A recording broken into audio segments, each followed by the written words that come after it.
Bismillahirrahmanirrahim. Assalamualaikum warahmatullahi wabarakatuh.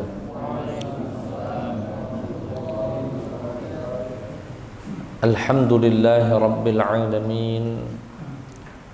Wa afdalus salati wa atammut taslimi ala sayyidil mursalin Nabiyyina Muhammadin sallallahu alaihi wasallam wa ala alihi at-tayyibin at-tahirin wa ashabihi al-ghurril mayamin, amma ba'd. Jamaah sekalian yang dirahmati dan dimuliakan oleh Allah Subhanahu wa taala. Alhamdulillah, summa alhamdulillah. Segala puja dan puji syukur senantiasa kita persembahkan kehadirat Allah Subhanahu wa taala atas seluruh nikmat yang Allah berikan kepada kita. Nikmat yang terbesar, nikmat yang paling wajib disyukuri adalah nikmat iman, nikmat Islam. Alhamdulillah.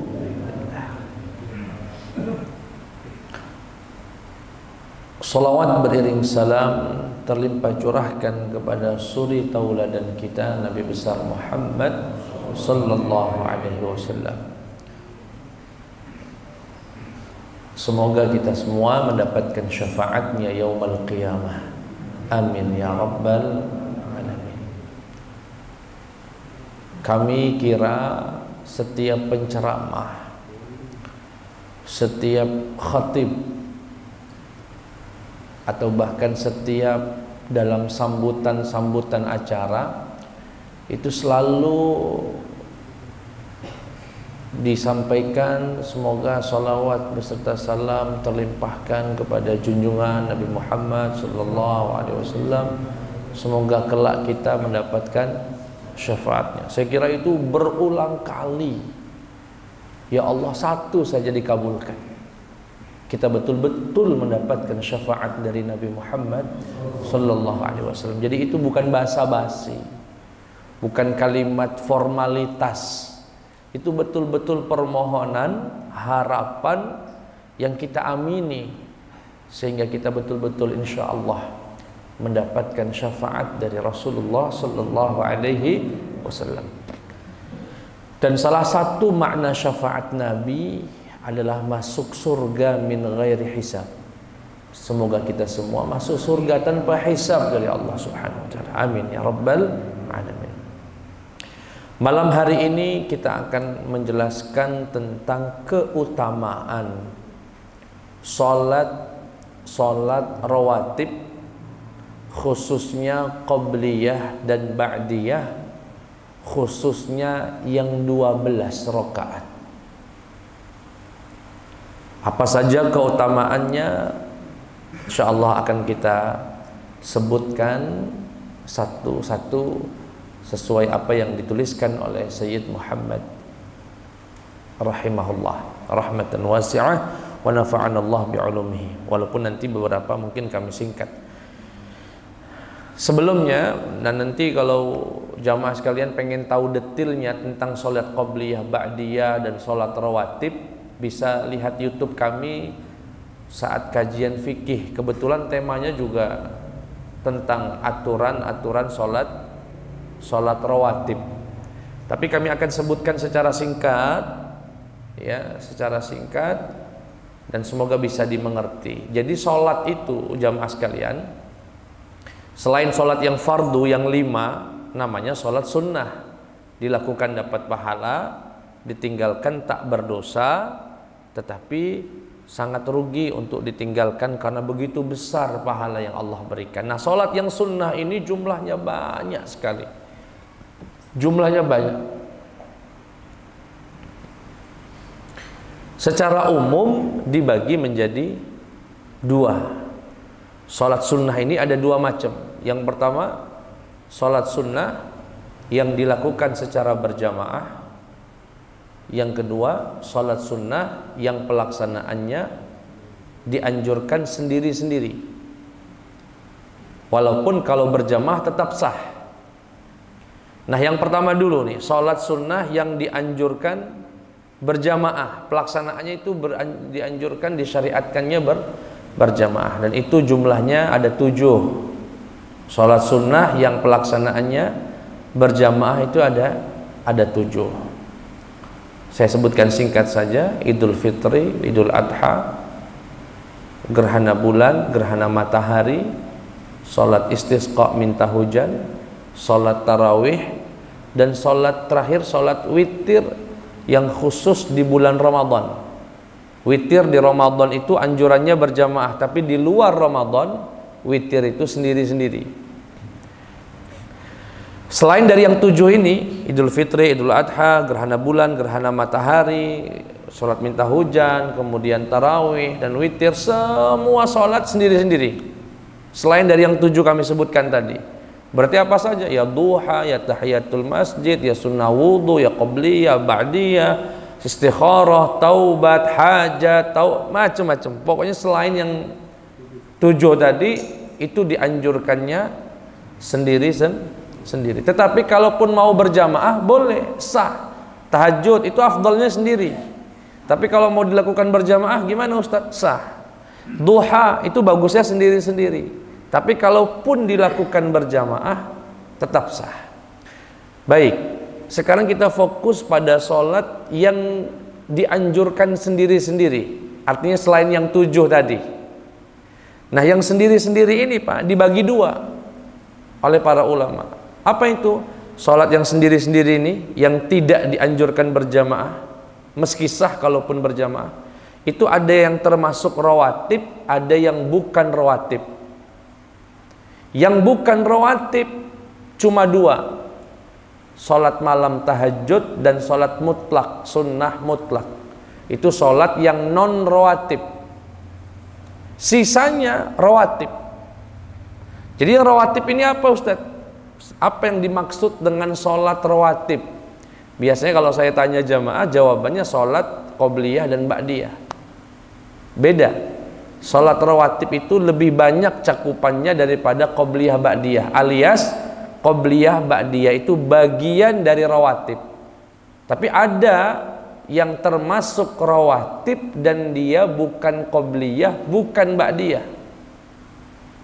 Jadi yang rawatib ini Pak, jadi kalau dipecah begitu ya, dipetakan, sholat yang dianjurkan berjamaah 7, sholat yang tidak dianjurkan berjamaah berapa? Banyak.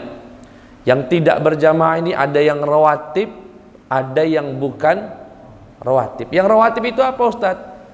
Seluruh sholat qobliyah ba'diyah itu termasuk rawatib, plus sholat sunnah yang waktunya khusus, itu namanya sholat rawatib. Nah, yang rawatib ini Pak, nah ini yang mau kita bahas di sini tentang rawatib ini Pak. Termasuk witir itu rawatib, tahiyatul masjid rawatib, hajat rawatib. Pokoknya selain yang tahajud sama mutlak tadi itu termasuk sholat sunnah rawatib. Nah, yang rawatib ini ada yang qobliyah ba'diyah, ada yang bukan qobliyah ba'diyah. Nah, kita mau fokus yang qobliyah ba'diyah ini Pak. Pernah kami sampaikan jumlahnya ada 22. Total semua sholat qobliyah dan ba'diyah itu 22 rakaat. Tetapi beliau akan fokus pada yang 12 rakaat saja. Tapi saya sebutkan dulu Pak ya, yang 22-nya secara singkat, karena seingat kami sudah berkali-kali, ya beberapa kali kami sebutkan.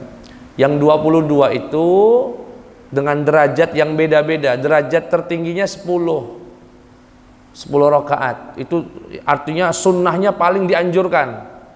2 sebelum zuhur, 2 sesudah zuhur, 2 sesudah maghrib, 2 sesudah isya, 2 sebelum subuh. Ini 10 rakaat. Totalnya tadi berapa? 22 rakaat. Tambah lagi yang sedang, derajatnya sedang, 8 rakaat. Apa saja? 2 tambahan sebelum zuhur, 2 tambahan sesudah zuhur. Jadi zuhur itu qobliyahnya ada 4. Tapi 2 rakaatnya sangat dianjurkan, 2 rakaatnya biasa baik. Sesudah zuhur tambah 2 lagi. 2 rakaatnya sangat dianjurkan, 2 rakaatnya ya sunnah yang dianjurkan juga, tapi tidak seperti derajat pertama.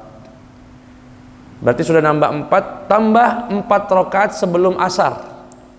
4 rakaat sebelum 10 tambah 8 jadi berapa? 18. Sedangkan totalnya 22 rakaat. Berarti sisa berapa? 4 rakaat lagi. Nah, 4 rakaat yang terakhir ini yang derajatnya paling ringan. Bisa dikatakan Nabi pernah melakukan tapi sering ditinggalkan juga. Bahkan dalam redaksi hadisnya, ma bainal adzaini salatun liman syaa liman syaa liman syaa. Di antara salat itu, di antara azan dan iqamah ada 2 salat bagi yang mau. Ya, saking tidak terlalu dianjurkan, redaksi nabinya bagi yang apa itu 4 rakaat, 2 sebelum maghrib, 2 sebelum isya. Maka jangan heran kalau sebagian masjid meniadakan qobliyah maghrib. Begitu azan langsung qomat. Itu karena memang 2 rakaat qobliyah maghrib anjurannya tidak terlalu kuat. Tapi silahkan kalau mau dilakukan. Ya. Begitu juga dengan qobliyah isya. Jadi totalnya berapa, Pak? 22 rakaat. Baik. Kita akan coba baca redaksi dalam kitab, kemudian kita jelaskan. Wa min syarafil ummatil Muhammadiyah, di antara kemuliaan umat Nabi Muhammad sallallahu alaihi wasallam, ma ja'alahu Allah ta'ala laha minal fadli wath thawabi ala fi'lin nawafil. Di antara kemuliaannya adalah Allah memberikan kemuliaan, anugerah dan pahala untuk ibadah-ibadah yang sunnah. Wal hikmatu min syar'iyyatin nawafil. Apa sih Ustaz? Hikmah dibalik disyariatkannya ibadah yang sunnah dan hampir yang wajib, Bapak Ibu, hampir ibadah yang wajib itu punya sunnahnya. Salat fardu yang 5 itu punya salat sunnahnya. Puasa yang Ramadan wajib punya puasa sunnahnya. Zakat wajib punya sedekahnya. Haji yang wajib punya umrohnya. Jadi ada ibadah-ibadah sunnah yang selalu mengiringi yang fardu. Pertanyaannya, apa hikmah disyariatkannya ibadah sunnah setelah ibadah itu ada fardunya, ada yang wajibnya? Yang pertama, takmilul faraid, menyempurnakan pahala ibadah yang fardu. Saya ambil contoh ibadah sholat dulu, Pak. Kata Nabi Muhammad sallallahu alaihi wasallam, inna awwala ma yuhasabu bihil abdu min amalihi as-salah. Yang pertama kali akan dihisab oleh Allah nanti, Pak, Bapak saya, ketika nanti kumpul di padang mahsyar dan masuk ke dalam persidangan, akan dihisab sama Allah, panggil sama malaikat, Bita, maju kita, Pak. Allah tidak nanya berapa kali haji, berapa kali umrohnya, kaget, berapa kali sedekah, enggak. Yang Allah tanya adalah salat. Allah perintahkan malaikat, wahai malaikat, hisab solat fardunya si Bitah ini. Sejak dia balik sampai meninggal ada enggak yang ditinggalkan? Kemudian yang dilaksanakan itu sempurna apa jelek? Kata Nabi, kalau jelek solatnya, jelek seluruh amal ibadahnya. Sengsara dia, gagal dia. Ya, fa idza salahat faqad aflaha wa anjah wa idza fasadat waqad khaba wa khasir. Kalau bagus salatnya bagus, galau, senang dia, bahagia dia, tapi kalau jelek menyesal dan merugi. Dihisab, Pak, saya itu dihisab, Bapak juga begitu. Begitu dihisab, mungkin ya kurang lebih, Pak, ya ilustrasinya. Malaikat akan lapor, alhamdulillah. Ya Rabb, si Bito alhamdulillah sejak balik tidak ninggalkan sholat yang 5 waktu. Alhamdulillah. Tapi sholatnya jelek ya Allah. Nah, maksudnya itu jelek gimana Bapak Ibu? Saya, Bapak, Ibu, kalau mau jujur Pak, kalau dihisab 4 rakaat isya tadi, baru saja yang sholat isya kita tadi, khusyuknya kira-kira berapa menit Pak? Begitu dilihat sama malaikat, malaikat itu meriksanya detil Pak, enggak, bukan secara umum, detil betul. Bito khusyuknya ketika takbiratul ihram saja, sisanya ingat dagangannya, ingat kerjaannya, ingat. Jelek nian Pak. Dan semua dari antara kita ini hampir mungkin tidak ada yang sempurna khusyuknya 100%. Artinya sholat kita tidak sempurna. Belum bacaannya, oh bacaannya si fulan gak fasih, dan suruh ngaji tajwid dari dulu malu terus balasannya. Gak galak belajar tajwid, padahal masjid-masjid itu sudah ngadakan pengajian, tetap gak mau, alasannya malu nanti ketahuan bacaannya jelek. Hisab malaikat, Al-Fatihahnya banyak salah, nah doa-doanya banyak salah, jelek semua Pak. Akhirnya dihitung kalkulasinya, intinya sholat bitoh jelek. Tadi konsekuensinya apa Pak kalau sholatnya jelek? Jeleklah seluruh amalnya, rugi dia.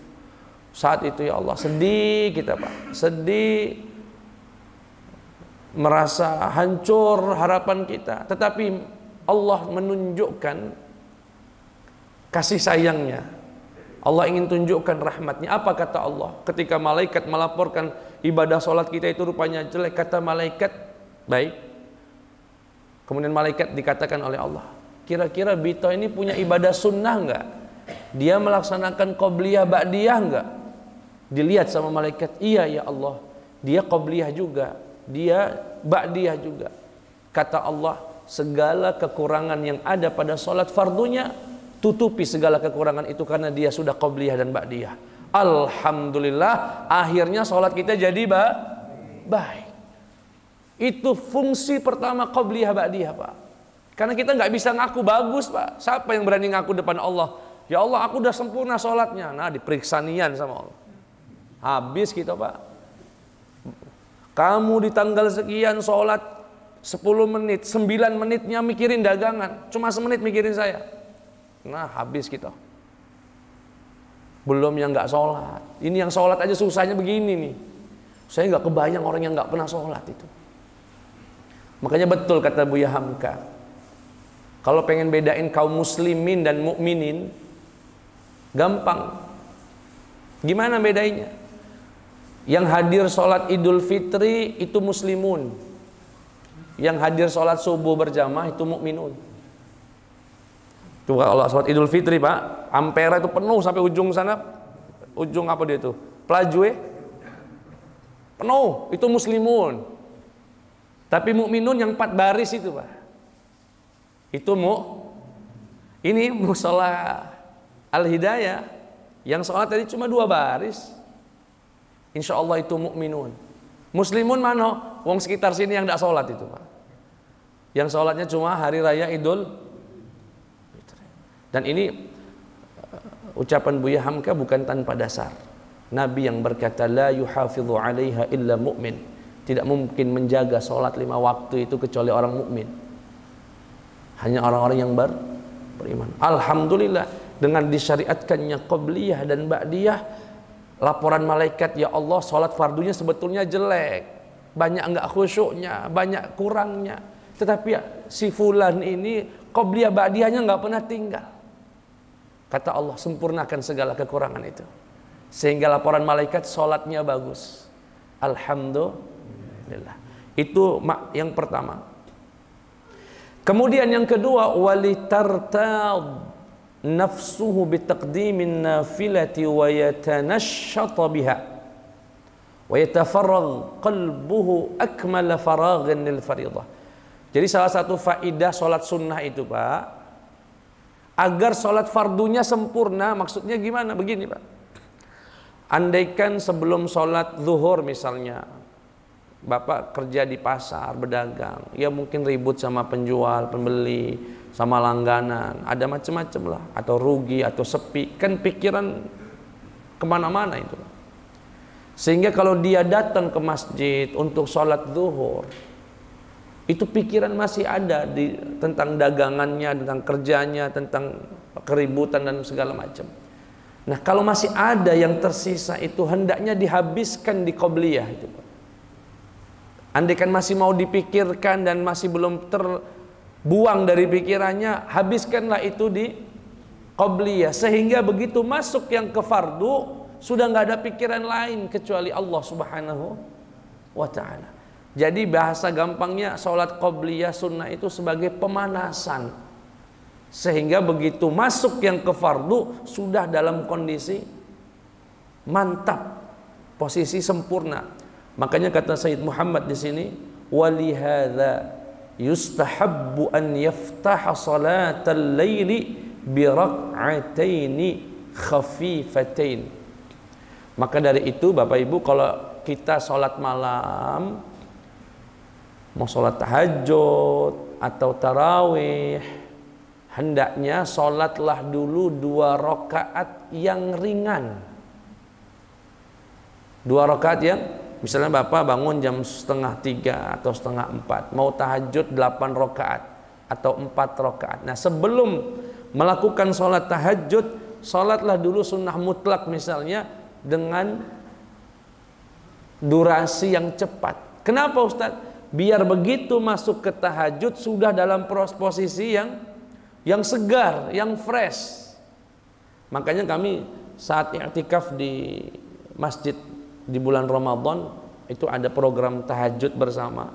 Itu 2 rakaat yang pertama kami ringankan. Kenapa? Memang sunnahnya begitu, Pak. Jadi kalau Bapak bangun malam, mau sholat malam, tahajud, jangan langsung begitu bangun, ambil wudhu, langsung Allahu Akbar, bacanya Yasin atau Sabbihis misalnya. Kalau kelas kita ini yang panjang Sabbihis. Jangan Pak, baca Qul huwallahu ahad dulu. Yang ringan-ringan dulu. Kenapa? Biar sisa-sisa kantuknya hilang. Kalau ada mimpi buruknya hilang, ada mimpi yang gak jelasnya hilang dulu. Akhirnya begitu sudah hilang, dengan 2 rakaat yang ringan tadi, barulah sholat tahajudnya atau sholat witirnya. Itulah salah satu manfaat disyariatkannya sholat sunnah, agar menjadi pemanasan, muqaddimah, ya, agar nantinya begitu masuk ke fardu, tubuh dan itu lahir batinnya sudah siap untuk melakukan sholat yang fardu dengan lebih baik dan maksimal. Sekarang apa saja Ustadz keutamaannya, fadilahnya? Yang pertama, anna man hafadha ala 12 rak'atan fil yaumi wal lailah banallahu lahu baitan fil jannah. Barang siapa yang menjaga salat qabliyah ba'diyah yang 12 rakaat, maka Allah akan bangunkan istana di dalam surga. Ya salam. Geria Agung itu Pak, kalau di surga lebih bagus tempat satpamnya daripada. Belum jauh kecilnya. Yang menjaga 12 rakaat ini akan Allah bangunkan istana di dalam surga. Dalam riwayat lain, dakhalal jannah, masuk surga. Nah, pertanyaannya apa saja Ustadz yang 12 itu? Yang 12 rakaat itu. Kami sebutkan dulu hadisnya yang diriwayatkan oleh Imam Muslim, ma min 'abdin muslim, tidaklah seorang muslim yusalli lillah, salat ikhlas karena Allah, fi kulli yaumin, setiap hari 12 isnatai asyrata rak'atan tatawwu'an ghaira faridah, yang sunnah selain yang fardu, illa banallahu lahu baitan fil jannah au illa buniya lahu baitun fil jannah, kecuali Allah akan bangunkan istana di dalam surga. Nah, pertanyaannya yang 12 ini apa saja Ustaz? Disebutkan dalam riwayat Imam Ibnu Hibban, arba'an qabla zuhur, 4 rakaat sebelum zuhur. 4 rakaat sebelum zuhur. 2 rakaat setelah zuhur. Berarti sudah berapa? 6. Wa rak'ataini ba'dal maghrib, 2 rakaat setelah maghrib. Wa rak'ataini ba'dal isya, 2 rakaat setelah salat. Wa rak'ataini qabla salatil ghadah, dan 2 rakaat sebelum salat subuh. Yang jaga 12 rakaat itu dia lakukan dengan penuh semangat, istiqamah, banallahu lahu baitan fil jannah, akan dibangunkan istana di dalam surganya Allah Subhanahu wa taala. Amin ya rabbal alamin. Baik, saya cukupkan dengan hadis yang itu. Berikutnya ini secara umum 12 rakaat tadi. Ya.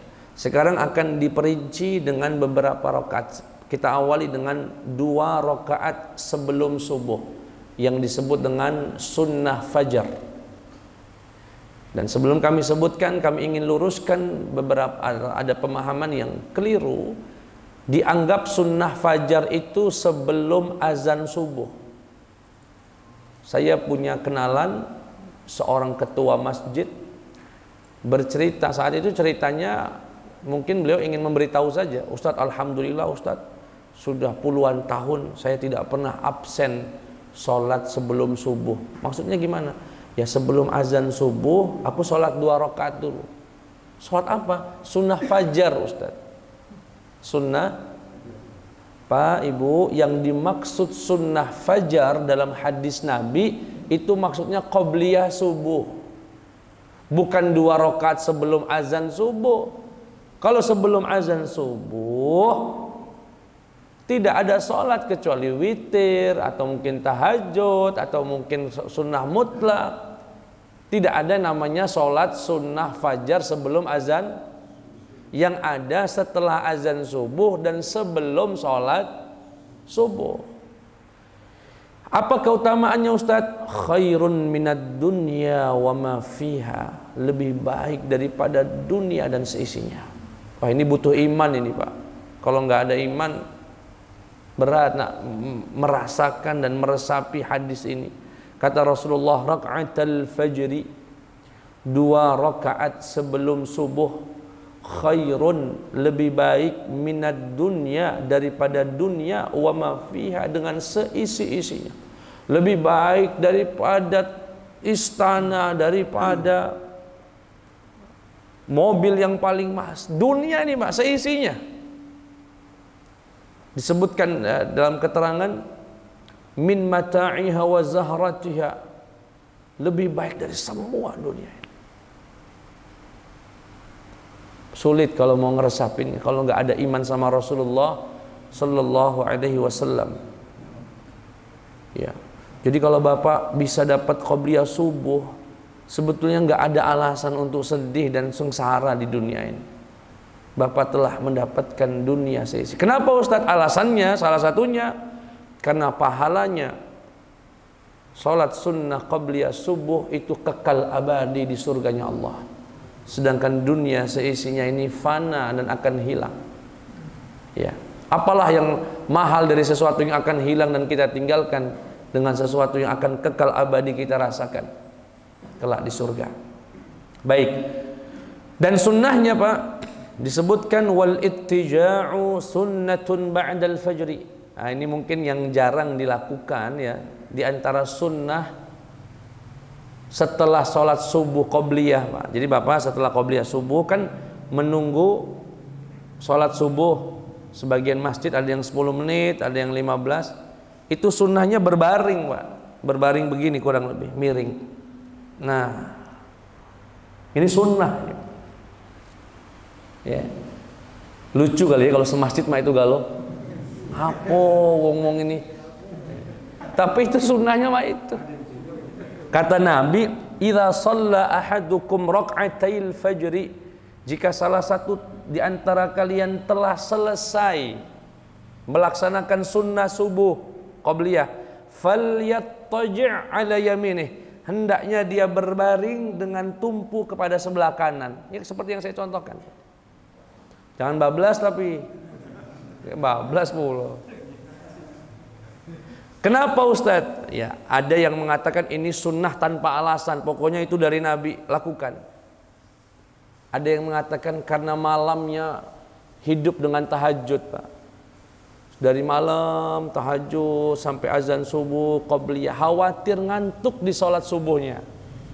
Sehingga kalau khawatir ngantuk di sholat subuhnya diizinkan untuk berbaring sedikit rehat, agar jangan nanti pas subuhnya sedikit rehat. Cuma karena malam kita ini tidak pernah bangun, masihkah dianjurkan untuk berbaring, Ustadz? Ya, tadi barang siapa yang menganggap ini ta'abbudiyah, lakukan tanpa bertanya. Tapi yang menganggap ini ta'aquliyah atau mu'allalah, bahasa ilmu usulnya, usul fikihnya, maka tidak dianjurkan berbaring ini kecuali bagi yang sudah bangun malam. Nah, kalau di Masjid Agung baca Asmaul Husna, baca Asmaul Husna. Insya Allah semuanya baik, dan ini sun. Jadi kalau bapak jenguk uang berbaring setelah sholat qobliyah subuh, jangan dibanguni. Biarlah dia itu lagi menjalankan sunnah Nabi. Hah? Kalau bangun siram. Ya. Baik, itu keutamaan sholat sunnah qobliyah. Bahkan Nabi itu sampai ngelarang, Pak. Kata Rasulullah, la tada'ur rak'atin, janganlah kalian tinggalkan 2 rakaat qabla salatil fajri. Nah, ini tafsir dari kalimat sunnatul fajri itu qabla salatil fajri. Hadis ini lebih jelas mengatakan sebelum salat fajar. Ya, ini sebelum salat subuh. Fa inna fihi marghaib. Sesungguhnya di dalam salat qobliyah subuh itu banyak harapan-harapan untuk mendapatkan pahala yang besar, yang agung. Makanya salat sunnah qobliyah subuh ini diistilahkan ulama juga dengan salat sunnah raghaib. Karena memang di dalamnya ya, banyak harapan-harapan untuk mendapatkan kemuliaan pahala yang sangat-sangat besar. Bahkan disebutkan ya bahwasanya Nabi Muhammad SAW itu hampir tidak pernah meninggalkan qobliyah subuh. Hampir tidak pernah meninggalkan qobliyah subuh. Dan anjurannya, Pak, anjurannya membaca ya dalam rakaat yang pertama itu surat Al-Kafirun. Yang di rakaat kedua baca surat Al-Ikhlas, Qul huwallahu ahad. Itu qobliyah subuh. Makanya dalam kitab Al-Mu'tamad, dalam salah satu kitab mazhab Imam Syafi'i, sunnahnya qobliyah subuh pendek, ringan. Tapi ada juga aku jingok wong salat qobliyah subuh, caknya baca sabihis dia.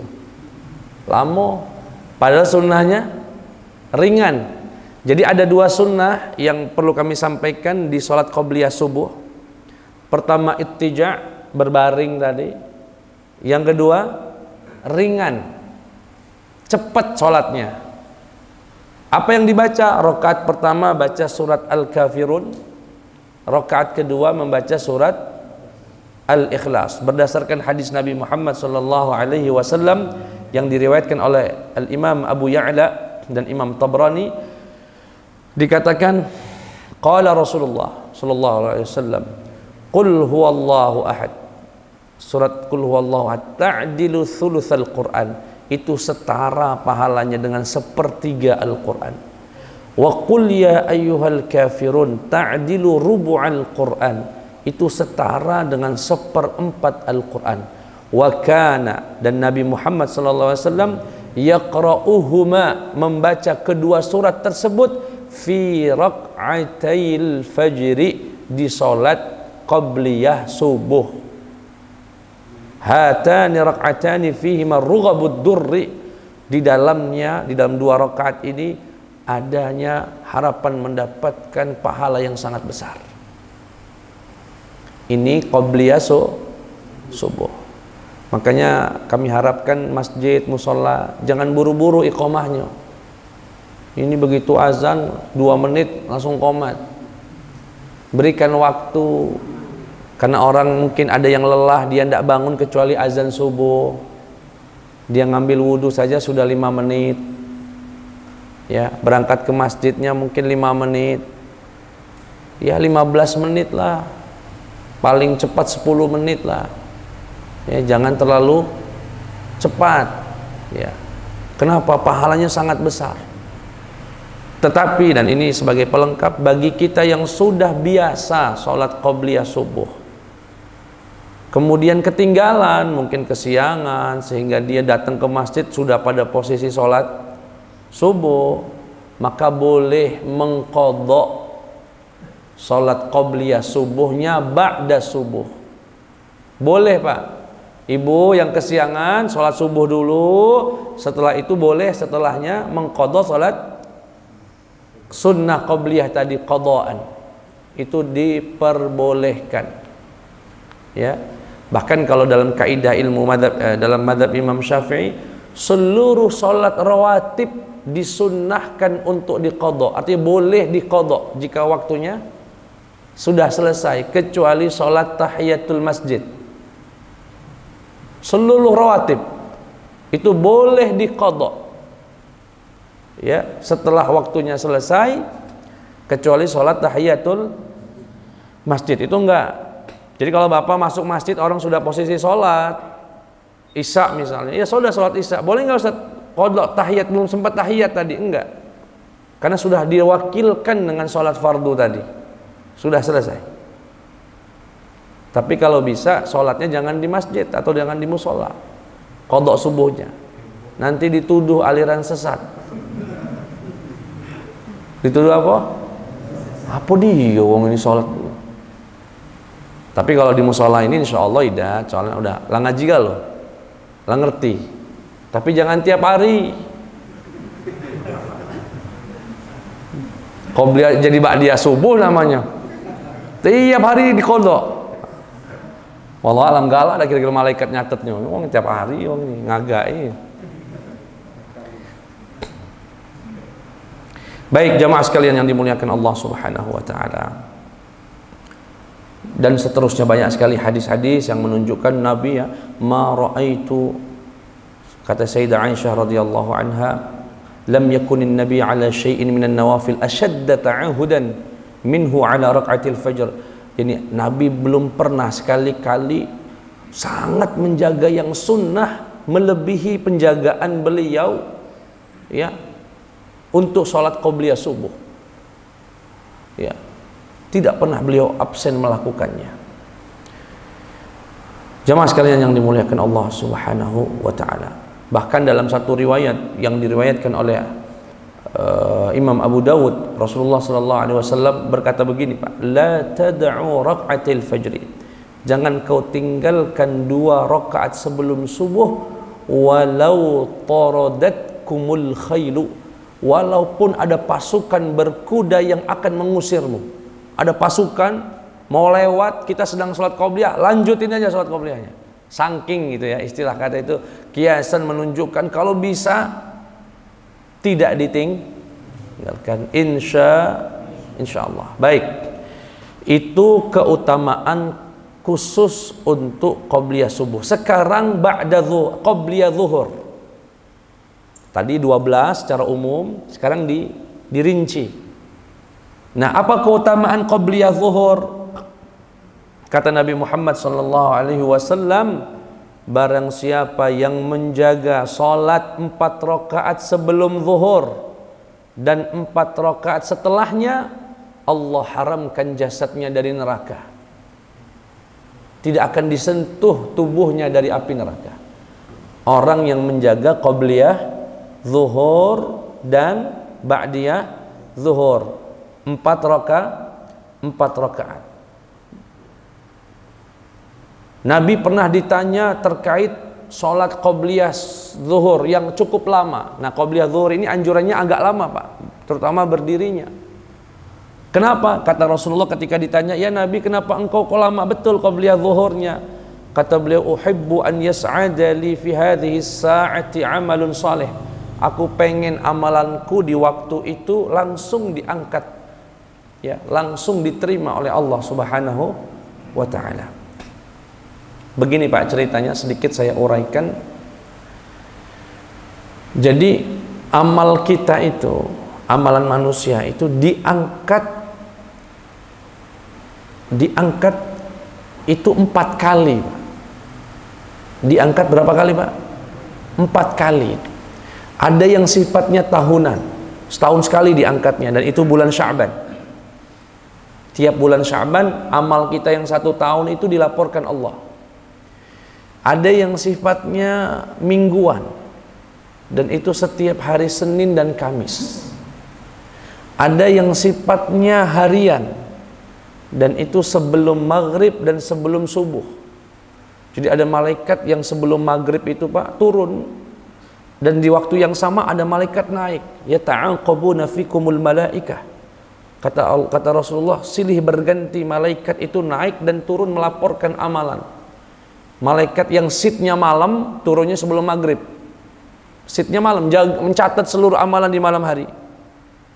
Nanti sebelum subuh yang tugas malam ini naik, yang tugas siang turun. Itu melaporkan amalan juga Pak. Itu yang ketiga. Yang keempat, nah ini yang ingin saya sampaikan. Tadi ada yang tahunan, ada yang mingguan, ada yang harian, ada yang kontan langsung dilaporkan. Begitu diamal langsung diangkat. Disebut dengan raf'ul fawri, yang langsung diangkat. Kapan itu Ustaz? Begitu masuk waktu zuhur. Begitu waktu zawal namanya. Begitu azan Allahu Akbar, Allahu Akbar, azan zuhur, kata Rasulullah, dibukakan pintu langit dan seluruh amalan yang dilakukan di waktu itu langsung diangkat. Dan Nabi kenapa lama-lama qobliyah zuhurnya? Pengen selama langit itu dibuka, amalannya semua diangkat. Sampai sini jelas Pak? Dan ini juga menegaskan, sekaligus saya jelaskan, sholat qobliyah Jumat. Karena mungkin kita yang selama ini sudah melakukan qobliyah Jumat, ada yang mencoba meragukan kita, nggak ada kate itu qobliyah Jumat, dalilnya jelas nian. Yo,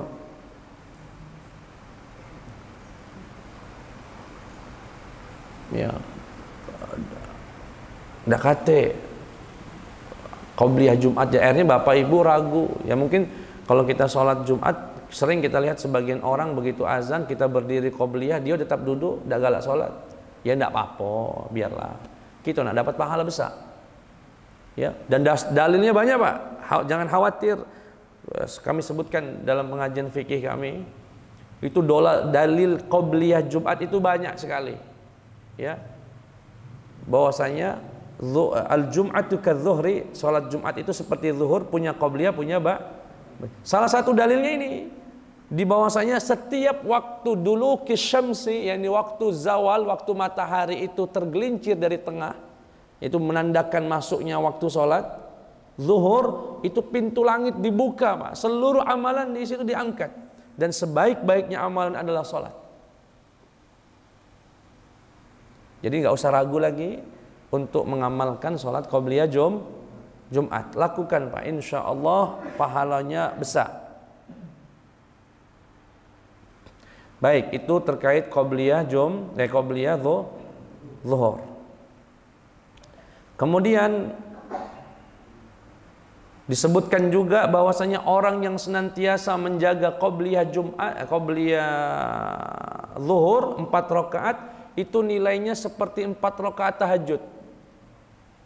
Jadi orang yang 4 rakaat sebelum zuhur, 4 rakaat itu pahalanya seperti orang yang bangun malam sholat 4 rakaat sholat tahajud. Disebutkan oleh Nabi Muhammad SAW, man shalla qabla dhuhri 4 rakaat, barang siapa yang sholat sunnah sebelum zuhur 4 rakaat, ka'annama tahajjada bihinna min lailatih, seakan dia telah melaksanakan tahajud dengan 4 rakaat tersebut. Wa man shallahunna ba'dal isya kamithlihinna min lailatil qadri, barang siapa yang melaksanakan 4 rakaat ba'da salat isya seperti orang yang menghidupkan 4 rakaat pada malam Lailatul Qadar. Jemaah sekalian yang dimuliakan Allah Subhanahu wa taala, makanya seafdol-afdolnya salat siang. Kalau Bapak Ibu ditanya, apa sih salat yang paling afdol di siang hari? Jawabannya qobliyah zuhur. Sunnah qobliyah zuhur, setelah yang fardu pastinya. Ya. Baik. Disebutkan dalam hadis yang lain, arba'un qabla dhuhri wa ba'da zawal, 4 rakaat sebelum zuhur, tuhsabu bimithlihinna fis sahar, dicatat seperti orang yang bangun malam di waktu sahar. Wa ma min syai'in illa wa huwa yusabbihullah fi tilka sa'ah, dan di waktu itu Pak, di waktu zawal tadi, waktu azan zuhur itu, semua yang di langit dan di bumi ini bertasbih kepada Allah Subhanahu wa taala. Kemudian Nabi membaca firman Allah, a'udzu billahi minasyaitonir rajim, yatafayya'u dhilaluhu 'anil yamini wasyama'il sujjadan lillahi dakhirun. Disebutkan oleh Allah Subhanahu wa taala dalam surat An-Nahl, yatafayya'u dhilaluhu, bolak-balik bayangan itu Pak, 'anil yamini wa 'anis syama'il, ke kanan dan ke kiri, semuanya sujjadan lillah, sujud kepada Allah Subhanahu wa taala. Itu waktu semua makhluk di alam semesta ini bertasbih kepada Allah Subhanahu wa taala. Makanya kalau sudah bunyi azan zuhur, upayakan dapat qabliyahnya, jangan sampai ketinggalan. Pahalanya sangat-sangat luar biasa, ya. Bahkan dalam riwayat lain seperti orang yang memerdekakan budak, seperti orang yang memerdekakan seorang hamba sahaya. Jemaah sekalian yang dimuliakan Allah Subhanahu wa taala, ini masih banyak sebetulnya, ya. Saya akan bacakan singkat saja tentang keutamaan antara maghrib dengan isya. Nah, ini saya persingkat. Antara maghrib dengan isya itu kalau bisa nggak pulang, bagi yang bisa. Makanya kalau punya pengajian bagus, ba'da maghrib itu bagus, agar jamaahnya tidak pulang. Kata Sayyid Muhammad bin Alwi al-Maliki, Al-Habib Abdullah bin Alwi al-Haddad, dalam risalah Adab Sulukil Murid, beliau sebutkan di antara yang sangat dianjurkan adalah ihya'u ma bainal isya'ain, menghidupkan antara waktu maghrib dengan isya. Makanya kalau orang punya hafalan Quran, murojaahnya biasanya antara maghrib dengan isya. Makanya kalau punya pengajian antara maghrib dengan isya. Dulu saya punya kakek, ya, Ustadz Abu Amar, itu setiap habis sholat, beliau posisi imam, itu tidak pernah bergerak dari posisi imam sampai isya.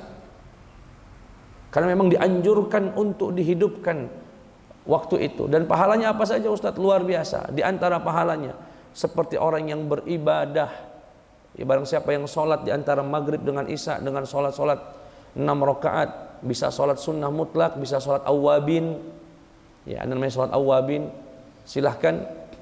Itu pahalanya seperti orang yang sholat beribadah 12 tahun, walaupun hadisnya lemah.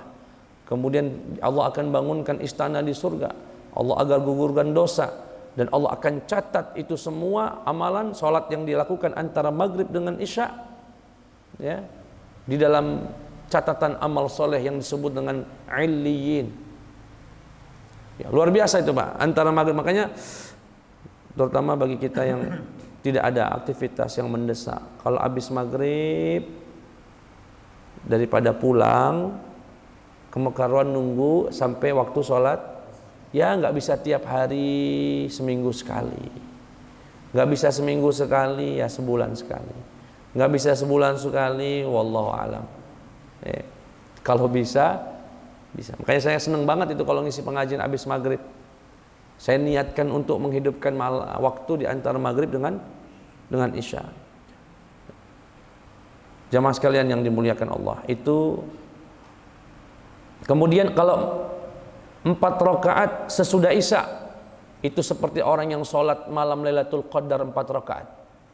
Orang yang melakukan sholat ba'da isya, ya ba'da isya 4 rakaat, maka pahalanya seperti orang yang sholat pada malam Lailatul Qadar 4 rakaat. Artinya 1000 lebih baik daripada 1000 bulan. Dan yang terakhir jamaah sekalian, tentang sholat witir. Ini termasuk sholat rawatib, dan pernah kami sampaikan dalam satu pengajian, kalau bisa terutama murid-murid ustadz yang ngaji di majelis, jangan sampai meninggalkan sholat witir. Bagaimana caranya ustadz? Cara paling mudah, setelah sholat isya lakukan sholat ba'diyah isya. Setelah ba'diyah isya jangan pulang, bangun lagi sholat walaupun 1 rakaat, ya, tapi jangan 1 terus. Kalau pacak 3 rakaat, 3 rakaat. 3 rakaat boleh 1 salam, boleh 2 salam. Kalau milih yang 1 salam, caranya seperti sholat maghrib tapi tanpa tahiyat pertama. Tanpa tahiyat artinya di rakaat kedua itu langsung berdiri. Setelah rakaat kedua langsung rakaat ketiga dan nanti tahiyat kemudian salam. Ini pahalanya luar biasa. Pertama, dia dianggap melakukan hal yang sangat dicintai Allah karena Allah disebutkan oleh Nabi, innallaha witrun wa yuhibbul witra. Allah itu ganjil dan suka dengan yang ganjil. Fa'autiru ya ahlal Quran, maka salatlah witir wahai ahli-ahli Quran. Ini terutama para hafazatil Quran, para penghafal Quran, para pencinta-pencinta Al-Quran. Kemudian disebutkan dalam hadis lain, salat witir itu lebih baik daripada onta merah. Bahkan Nabi tidak tanggung-tanggung mengatakan, faman lam yutir falaysa minna. Barang siapa yang tidak melakukan salat witir, dia bukan dari golongan saya, bukan dari golongan kami. Insya Allah Bapak Ibu ya, insya Allah. Jadi kalau yang bisa malam witirnya boleh, kalau nggak bisa malam ba'da sholat isya langsung. Selepas sholat isya zikir, berdoa, kemudian sholat ba'diyah isya. Setelah ba'diyah isya, ibu jangan buka mukenahnya dulu, jangan buka telekungnya dulu, berdiri lagi 3 rakaat. Tapi capek nian Ustadz 1 rakaat. Baca enggak pas setengah Ustadz? Oh jangan, gak sholat jenazah pula. Ya, paling minimal berapa? 1 rakaat. Bahkan Pak Ustadz, aduh aku capek nian, enggak sanggup, Ustadz ngantuk nian. Ya sudah, kalau ngantuk nian jangan dipaksa, karena enggak boleh juga. Ya, kata Nabi, idza shalla ahadukum wa huwa na'is falyarqud fa innahu la yadri yadhhabu yastaghfiru fayasubba nafsah. Jangan, jika salah satu di antara kalian sedang sholat dan ngantuk berat, tidurlah, kata Rasulullah. Jangan dipaksa sholat dalam posisi napo, nanti minta ampun malah caci maki diri sendiri karena sangkingan. Kapan Ustadz sholat witirnya? Nah, ini buat jamaah yang bangun subuhnya sebelum subuh 10 menit. Ustadz, aku nih kalau bangun subuh itu tidak bisa Ustadz, malam-malam nih jam 3:30 berat nih. Paling pas masjid itu nyetel ngaji, nah baru kami bangun kurang lebih 10 menit sebelum azan subuh. Saya ambil wudhu 5 menit, masih tersisa sekitar 4 menit Ustadz sebelum azan subuh. Kira-kira ngapain lah 4 menit itu? Buka HP apa-apa lah kira-kira misalnya. Kalaupun sholat apa lah Ustadz? Kalau Bapak Ibu nanya saya, sholat apa itu yang tinggal 4 menit? Pilihlah sholat witir, walaupun 1 rakaat. Pak Ustadz, aku milih 3 rakaat, baru dapat 2 azan, mak mano lanjut sampai salam. Kenapa? Itu sholat yang paling afdal, sholat witir. Sekali lagi, barang siapa yang meninggalkan sholat witir, faman lam yutir falaysa minna, yang tidak melakukan witir, tidak menjaganya, maka dia bukan dari golongan kami.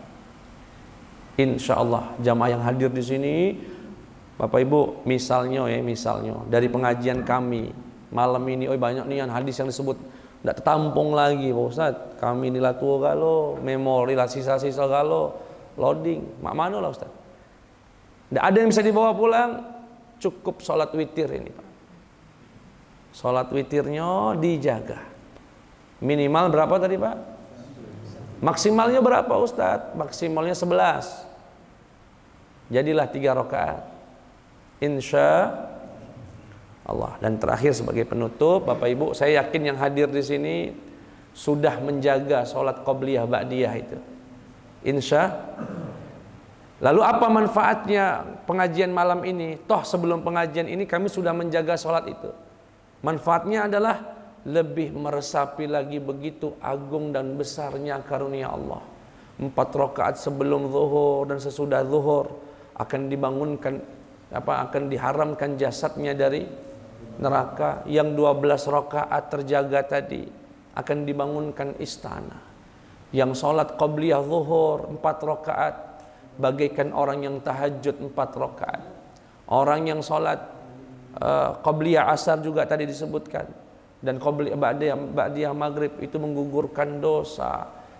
Setelah isya seperti orang meresapi itu besarnya pahala yang Allah berikan. Pak, kalau sudah dibangunkan di istana, di dalam surga istana itu berarti masuk surga kan? Iya enggak? Artinya masuk surga itu secara otomatis. Lah istananya bela dibangun ke, insya Allah. Semoga Allah mudahkan kita semua menjaga sholat-sholat sunnah itu. Itu saja, kurang lebihnya saya mohon maaf. Kepada Allah mohon ampun. Assalamualaikum warahmatullahi wabarakatuh.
Assalamualaikum warahmatullahi wabarakatuh.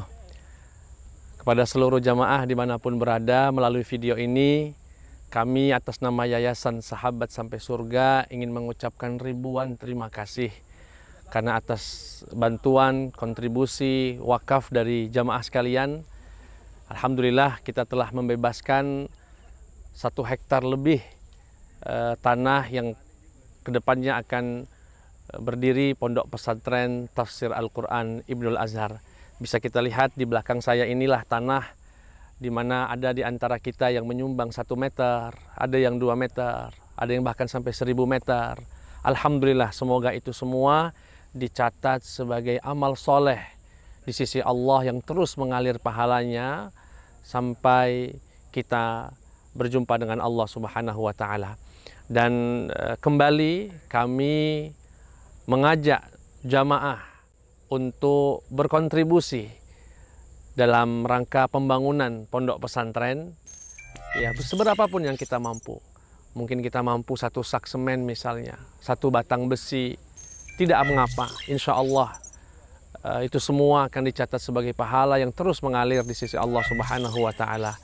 Dan nanti bagaimana cara penyaluran bantuan itu bisa ditransfer melalui rekening di bawah ini. Sekali lagi kami ucapkan terima kasih dan teriring doa kepada seluruh siapapun yang membantu, yang berkontribusi. Semoga Allah sehatkan, semoga Allah lancarkan segala urusan, dan Allah lindungi keluarga kita semua dunia dan akhirat.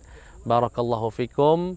Dan kami mohon doa agar kami tim Yayasan Sahabat Sampai Surga terus diberikan kesehatan, keikhlasan, istiqomah dalam mewujudkan cita-cita mulia ini demi melanjutkan perjuangan baginda Muhammad SAW, demi melanjutkan perjuangan para ulama dalam membumikan Al-Quran. Terima kasih.